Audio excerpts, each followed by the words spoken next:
ओम शांति 10/5/26 की मुरली है। चारों ही सब्जेक्ट में स्वमान के अनुभवी स्वरूप बन अनुभव की अथॉरिटी को कार्य में लगाओ। हमारे 4 सब्जेक्ट है, ज्ञान, योग, धारणा, सेवा। उन चारों को जो 4 सब्जेक्ट है उनके अनुभवी स्वरूप हमें बनना है, जैसे ज्ञान का, योग का, धारणा का, सेवा। तब हम अथॉरिटी के कार्य में उसको लगा पाएंगे। जब खुद अनुभवी स्वरूप बनेंगे तब हम उसको कार्य में लगा पाएंगे, चारों सब्जेक्ट को। बाप दादा कहते हैं, आज ब्राह्मण संसार के रचयिता बाप दादा अपने चारों ओर के ब्राह्मण संसार को देख रहे हैं। हर एक ब्राह्मण सारे संसार में विशेष आत्मा है, कोटों में कोई है, क्योंकि साधारण तन में आए हुए बाप को पहचान लिया। बाप दादा भी दिल में समाने वाले बच्चों को दिल का प्यार दे रहे हैं। हर एक बच्चा अपने को ऐसे बाप का प्यारा, दिल में बाप को समाया हुआ अनुभव करते हैं। बाप के लिए हर बच्चा अति प्यारा, सर्व का प्यारा है। आप सभी बच्चों का सर्व आत्माओं के प्रति चैलेंज है कि हम योगी जीवन वाले हैं। बाबा ने पहले दिल से बाबा बच्चों को प्यार दिया। फिर बाबा कहते हैं कि हम सबकी चैलेंज क्या है, कि हमारा जीवन कैसा है, योगी जीवन और पवित्र जीवन है। तो सिर्फ योग लगाने वाले नहीं, लेकिन योगी जीवन वाले हैं। हम केवल 1-2 घंटा की योगी आत्माएं नहीं है कि योग लगाया। बाबा कहते हैं हमारी दिनचर्या पूरा ही योगी जीवन है। पूरा जीवन 2-4 घंटे की नहीं होती, जीवन सदाकाल के लिए होती है। तो चलते फिरते कर्म करते योगी जीवन वाले निरंतर योगी हैं। चाहे योग में बैठते हैं, चाहे कोई भी कर्म करते हैं तो कर्म योगी है। अगर योग में बैठकर बाबा से योग लगाया तो बैठकर किया, अगर चलते फिरते किया तो उसमें भी योग रहता है। काम करते हैं तो बाबा को याद करते हैं तो कर्म योगी है।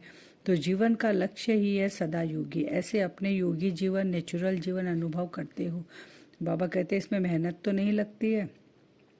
जो हम योगी जीवन है ये हमारा नेचुरल चल रहा है ना, माने हर एक कर्म के साथ योग को जोड़ना है। बाप दादा हर बच्चे के मस्तक में चमकता हुआ भाग्य देखते हैं। क्या देखते हैं? मेरा हर बच्चा स्वमानधारी स्वराज्य अधिकारी है। बाबा ने क्या देखा? चमकते हुए भाग्य में हर बच्चा स्वमानधारी है, जो बाबा ने हमें स्वमान दिया है, और स्वराज्य अधिकारी है। क्यों? Question mark. जहाँ स्वमान है वहाँ देह भान आ नहीं सकता। बाबा ने हमें जो स्वमान दिया है, बाबा कहते हैं उससे तुम्हारे अंदर देह का भान कभी नहीं आ सकता, क्योंकि स्वमान स्वयं परमात्मा जो निराकार है उसने दिया है, आत्मा को दिया है। तो आदि से अंत तक अब तक बाप दादा ने हर एक बच्चे को भिन्न भिन्न स्वमान दिए। अगर अभी भी स्वमानों को याद करो और एक एक स्वमान की माला फेरते जाओ तो अनेक स्वमान स्वरूप बन स्वमान में लीन हो जाएंगे। लेकिन बाप दादा को एक बात बच्चों की अब तक भी अच्छी नहीं लगती। वह जानते हो कौन सी? जब कोई भी बच्चा कहता है कि हमें स्वमान में स्थित होने में कभी कभी मेहनत लगती है, चाहते हैं लेकिन कभी कभी मेहनत लगती है, तो सर्वशक्तिमान बाप बच्चों की मेहनत नहीं देख सकते, क्योंकि जहाँ मोहब्बत होती है वहाँ मेहनत नहीं होती, जहाँ मेहनत है वहाँ मोहब्बत में कमी है। बाबा से अगर प्यार है तो बाबा जो हमें कहते हैं उसमें हमें मेहनत नहीं लगनी चाहिए, क्योंकि बाबा से हमें मोहब्बत है। तो वही बाबा कह रहे हैं। तो आज अमृत वेले बाप दादा ने चारों ओर के ब्राह्मण के पास चाहे देश चाहे विदेश में चक्कर लगाया तो क्या देखा? कोई बच्चे स्वमान में बैठे हैं, सोच रहे हैं कि बाप दादा के दिल तक नसीन हूँ, सोच भी रहे हैं, स्वमान में स्थित होने का पुरुषार्थ भी कर रहे हैं, लेकिन कमी क्या देखी? बाप दादा ने चक्कर लगाया तो क्या देखा कि बाप दादा के दिल में भी बैठे हैं, स्वमान में भी स्थित होने का पुरुषार्थ भी कर रहे हैं, लेकिन कमी क्या देखिए? कमी यह देखिए बाबा ने कि स्वमान खाली याद कर रहे हैं, सोच रहे हैं, लेकिन स्वमान का स्वरूप नहीं बन रहे। अनुभवी मूर्त बन अनुभव के अथॉरिटी स्वरूप बनने में कमी दिखाई दी, क्योंकि अथॉरिटी तो बहुत है, लेकिन सबसे बड़ी अथॉरिटी अनुभव की अथॉरिटी है, और यह स्वमान की अनुभूति ऑलमाइटी अथॉरिटी ने दी है। तो मेहनत कर रहा है लेकिन अनुभव स्वरूप नहीं बना। बाबा ने कहा कि ये अथॉरिटी किसने दी है? ऑलमाइटी अथॉरिटी ने हमको दी है। तो अनुभव हमें करना है, जो बाबा स्वमान दिए उसको स्वरूप में लाना और अनुभव करना है। तो मेहनत कर रहा है लेकिन अनुभव स्वरूप नहीं बना। तो बाप दादा ने यह देखा कि बैठते हैं, सोचते भी हैं, लेकिन अनुभव स्वरूप कोई कोई है। अनुभव में किसी भी प्रकार का देह अभिमान जरा भी अपने तरफ खींच नहीं सकता। बाबा कहते हैं अगर जिसको अनुभव होगा उसको देह अभिमान कभी नहीं खींच सकता। तो अनुभव स्वरूप बन जाना, कर्म करते भी कर्म योगी के अनुभव स्वरूप में खो जाना, इसकी अभी और आवश्यकता है। स्वरूप में स्थित हो जाना, हर बात में, हर सब्जेक्ट में अनुभवी स्वरूप बनना, चाहे ज्ञान, चाहे योग, धारणा और सेवा, 4 ही सब्जेक्ट में अनुभव स्वरूप बनना। अनुभवी को माया भी हिला नहीं सकती। बाबा कहते हैं पूरी मुरली आज की है कि हमें चारों सब्जेक्ट में अनुभवी स्वरूप बनना है। तो बाबा कहते हैं उसको माया हिला भी नहीं सकती है। तो बाबा कहते हैं कि भगाने में मेहनत नहीं करनी पड़ती माया को। ऐसे ही जब सोमान के सीट पर अनुभव का स्विच ऑन होता है तो किसी भी प्रकार का देह भान, भिन्न भिन्न प्रकार के देह भान भी हैं और भिन्न भिन्न प्रकार के बाप ने हमें स्वमान भी दिए हैं। जैसे बाबा कहते हैं अंधेरा रहता है तो स्विच ऑन कर देते हैं तो अंधकार भाग जाता है, मेहनत नहीं करनी पड़ती। वैसे ही स्वमान की सीट पर अगर हम सेट रहेंगे तो बाबा कहते देह भान नज़दीक भी नहीं आ सकता। तो सदा मस्तक से चमकती हुई लाइट खुद को भी अनुभव हो, खुद भी उस स्वरूप में स्थित हो, स्मृति स्वरूप हो, स्मृति करने वाला नहीं, स्मृति स्वरूप हो। और स्मृति स्वरूप है या नहीं उसका प्रमाण यह है कि जहाँ स्मृति के अनुभवी स्वरूप है वहाँ अपने में समर्थी हर कार्य में करते हुए भी अनुभव होगी। बाबा ने कहा अगर स्मृति स्वरूप हो और स्मृति करने वाले नहीं हो, स्वरूप में हो, अगर तुम स्मृति स्वरूप में हो तो बाबा कहते हैं वहाँ पर तुमको समर्थी, हर कार्य में तुमको समर्थी मिलेगी। कार्य भिन्न भिन्न होंगे लेकिन अनुभव स्वरूप की स्थिति भिन्न भिन्न नहीं हो।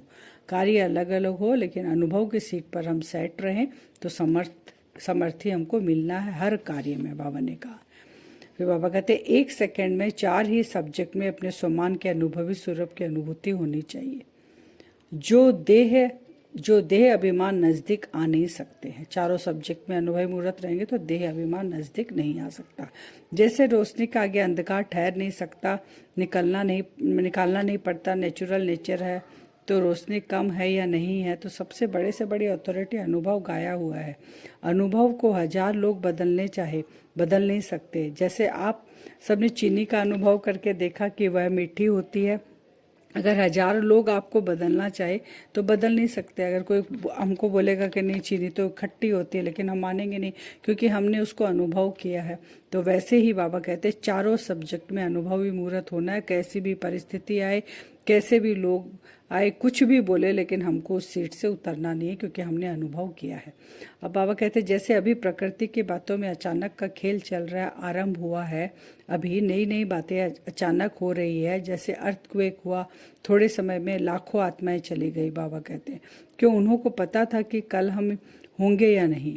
ऐसे कई एक्सीडेंट भिन्न भिन्न स्थान पर अचानक होना आरंभ हो गए हैं। इकट्ठे के इकट्ठे एक समय अनेकों की टिकट कट रही है। तो ऐसे समय में आप एवर रेडी हैं? यह तो नहीं कहेंगे कि पुरुषार्थ कर रहा हूँ। एवर रेडी अर्थात कोई भी वरदान या स्वमान का संकल्प किया, स्वरूप बना। इसलिए बाप दादा आज इस बात पर अटेंशन दिला रहे हैं। एवर रेडी का मतलब बाबा ने कहा कि एवर रेडी जैसे ही किसको कहते हैं, जो कोई भी वरदान या स्वमान का संकल्प हम करते हैं उसी स्वरूप में हम स्थित हो जाए। कि सामने वाली परिस्थिति कैसी आएगी पता नहीं, अगर हम एवर रेडी होकर वो स्वमान ले तो उसके स्वरूप बन जाए तो हम आराम से उस परिस्थिति को, बाबा कहते हैं पेपर टाइगर बन जाता है वो परिस्थिति। तो अटेंशन दिला रहे हैं कि किसी भी वरदान को फलीभूत कर वरदान या स्वमान के स्वरूप के अनुभवी बन सकते हो, बनना ही पड़ेगा। कोशिश कर रहा हूँ, अगर कोशिश भी करनी है तो अभी से, क्योंकि बहुत समय का अभ्यास समय पर मदद देगा। पुरुषार्थी नहीं, अनुभवी। क्यों? क्योंकि अनुभव की अथॉरिटी आप सबकी, बाबा कहते हैं ऑलमाइटी किसने दी है हमें? अनुभव की अथॉरिटी ऑलमाइटी अथॉरिटी ने दी है।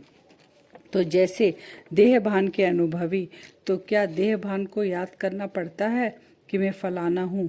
बाबा कहते हैं देह भान को थोड़ी याद करना पड़ता है, क्योंकि तो पक्का हमारा होके रखा है, वो याद ही रहता है। भूलना चाहे तो भी नहीं भूलते। तो बाबा ने वही कहा, मानो आपका नाम देह पर पड़ा तो देहबान हो गया ना। मैं फलाना हूँ। अगर 1000 लोग भी आपको कहे कि आप फलाना नहीं हो, आप यह हो, नाम बदली करके कहे तो आप मानेंगे? जैसे मेरा, हम सबका नाम जो है देह के ऊपर पड़ा, वो हम सपने में भी नहीं भूलते हैं। तो बाबा कहते कोई आपको कहेगा नहीं आपका ये नाम नहीं, आपका ये नाम है, तो हम नहीं मानेंगे। और कोई मेरे नाम से अगर किसी को पुकार रहा है, फिर भी हम पलट कर देखेंगे, अटेंशन देंगे कि किसको पुकार रहा है। तो वो जब नेचुरल नेचर बन गई, तो बाबा कहते हैं फिर अनुभव तुमको क्यों नहीं हो रहा चारों सब्जेक्ट में? फिर बाबा कहते हैं ज्ञान अर्थात नॉलेज, नॉलेज का प्रैक्टिकल रूप है। नॉलेज को कहते हैं knowledge is light, knowledge is might. तो ज्ञान स्वरूप बनना अर्थात जो भी कर्म करेंगे वह लाइट और माइट वाला होगा। तो ज्ञान के लिए बाबा ने कहा ज्ञान स्वरूप बनना है, लाइट और माइट, नॉलेज से शक्ति मिलती है, यथार्थ होगा। इसको कहा जाता है ज्ञान स्वरूप बनना, ज्ञान सुनाने वाला नहीं, ज्ञान स्वरूप बनना। फिर बाबा योग के लिए कहें, योग स्वरूप का अर्थ है कर्मेंद्रिय जीत बनना। योग का बाबा ने कहा कर्मेंद्रियों पर जीत पाना, हर कर्मेंद्रियों पर स्वराज्य अधिकारी, इसको कहा जाता है योग अर्थात युक्ति युक्त जीवन। माने स्वराज्य अधिकारी मैं आत्मा हूँ, ये है योग की पावर। ऐसे अगर ज्ञान योग का स्वरूप है तो हर गुण की धारणा ऑटोमेटिकली होगी। जहाँ ज्ञान योग योग युक्त है वहाँ गुणों की धारणा ऑटोमेटिकली होगी। सेवा हर समय ऑटोमेटिक होगी, समय अनुसार, चाहे मनसा सेवा करे, चाहे वाचा करे, चाहे कर्मणा करे, चाहे स्नेह संबंध में करे, सेवा भी हर समय अखंड चलती रहेगी। संबंध संपर्क में भी सेवा होती है। मानो कोई आपके भाई या बहन ब्राह्मण परिवार में थोड़ा सा मायूस है, थोड़ा पुरुषार्थ में डल है, कोई संस्कार के वश है, ऐसे संपर्क वाली आत्मा को अपने उमंग उत्साह दिलाया, सहयोग दिया, स्नेह दिया, यह भी सेवा का पुण्य आपका जमा होता है। गिरे हुए को उठाना यह पुण्य गाया जाता है। तो संबंध और संपर्क में भी सेवा करना यह सच्चे सेवादारी का कर्तव्य है। सेवा मिले या सेवा दी जाए तो सेवा है, वह नहीं। स्वयं मनसा वाचा कर्मणा संपर्क संबंध में सेवा ऑटोमेटिकली होती रहेगी। बाबा ने हमें कहा कि हमें सेवा करनी है। अगर कोई डल है, नहीं उठ पा रहा है, तो उसको सहयोग देना है, क्योंकि हमारा ईश्वरीय परिवार है। फिर बाबा कहते हैं याद है ना, 3 शब्द बाबा पूछ रहे हैं, याद है ना, स्वयं भी निराकारे, निरहंकारे, निर्विकारी, इस स्थिति में अव्यक्त बने। बाबा के जो लास्ट 3 शब्द थे उसमें अव्यक्त बनना है। किसी को भी कर्म भोग की फीलिंग नहीं दिलाए। किसने समझा कि कर्म भोग समाप्त हो रहा है, क्यों, क्या हो गया बाबा का, किसी को भी नहीं पता चला। बाबा की स्थिति इतनी अव्यक्त हो गई थी, बाबा का कर्म भोग भी चल रहा था, वो समाप्त हो रहा है, किसी को भी पता नहीं चला, बाबा अव्यक्त हो गया। ऐसे ब्रह्मा बाप समान फरिश्ता भाव का वरदान जो बाप ने करके दिखाया, फॉलो ब्रह्मा बाप। जैसे आप कहते हो मेरा बाबा, तो बाप क्या कहते हैं, मेरे बच्चे। ऐसी शुभ भावना आपस में परिवार की भी होना आवश्यक है। ऐसी शुभ भावना हमको जैसे बाबा ने हमारे लिए रखी, हमें भी परिवार के लिए रखनी है। फिर प्रभु परिवार है, ये हमारा परमात्मा परिवार है, इसमें कोई भी कारण से प्यार की कमी नहीं होनी चाहिए। प्यार अर्थात शुभ भावना जरूर हो, कैसा भी है, परमात्मा परिवार है। जिसने माना कि मैं प्रभु परिवार का हूँ, तो परिवार अर्थात प्यार। अगर परिवार में प्यार नहीं तो परिवार नहीं। यह परमात्मा परिवार का एक समय ही होता है। इतना बड़ा परिवार परमात्मा के सिवाय और किसी का हो ही नहीं सकता, और ये परिवार हमें एक ही बार मिलता है। फिर आज का वरदान है नॉलेज के लाइट द्वारा पुरुषार्थ के मार्ग को सहज और स्पष्ट करने वाले फरिश्ता स्वरूप भव। कौन सी लाइट? नॉलेज के लाइट से।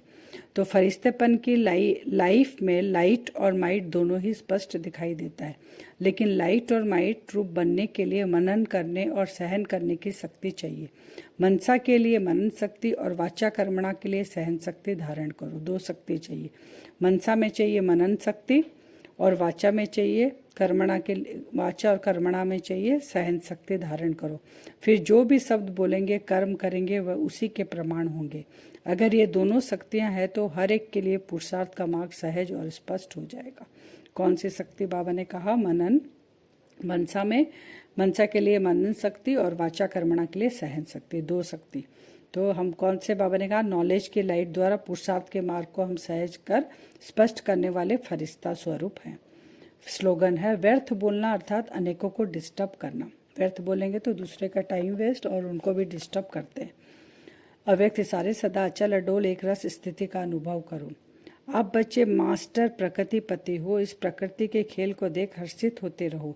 चाहे प्रकृति हलचल करे, चाहे प्रकृति सुंदर खेल दिखाए, दोनों में प्रकृतिपति आत्माएं साक्षी हो खेल देखती और खेल में मजा लेती, घबराती नहीं है। इसलिए बाप दादा तपस्या द्वारा साक्षीपन की स्थिति के आसन पर अचल अडोल स्थिर रहने का विशेष अभ्यास करा रहे हैं। क्या करना है? कुछ भी हो, प्रकृति का कैसा भी पेपर आओ, हमें अचल अडोल रहना है, साक्षी होकर खेल को देखना है। अब वरदान से हम योग करेंगे। अपने आप को देखें भ्रकुटी सिंहासन पर। मैं आत्मा दोनों आँखों के बीच में चमक रहा हूँ। मुझ आत्मा को नॉलेज की लाइट है। नॉलेज से लाइट और माइट स्वरूप में मैं स्थित हूँ आत्मा। अब अपने आप को देखें सूक्ष्म वतन में फरिश्ता स्वरूप में। बाप दादा सामने है। मैं फरिश्ता लाइट और माइट स्थिति में स्थित हूँ। मुझ फरिश्ते से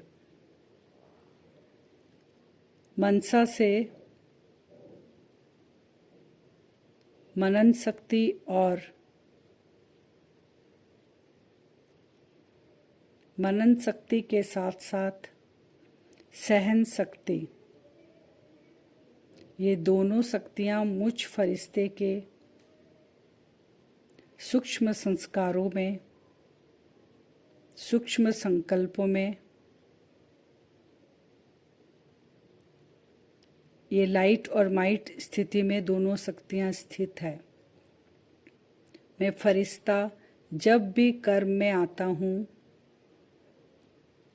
जब भी साकार चोला पहनता हूँ, तो मुझ फरिश्ते से वाचा और कर्मणा में सहन शक्ति को धारण कर कर कर्म करता हूँ।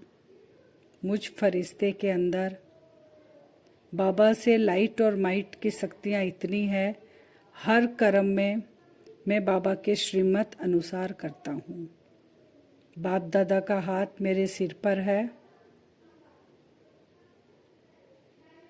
वो शक्तियाँ मेरे अंदर जा रही है।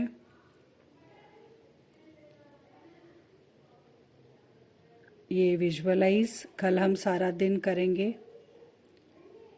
फरिश्ता स्वरूप में बाबा के सामने बैठेंगे, अपने दोनों शक्तियों को बार बार इमर्ज करेंगे, मनन शक्ति और सहन शक्ति, और लाइट माइट स्थिति में चारों ओर ये किरणें फैलाएंगे। ओम शांति।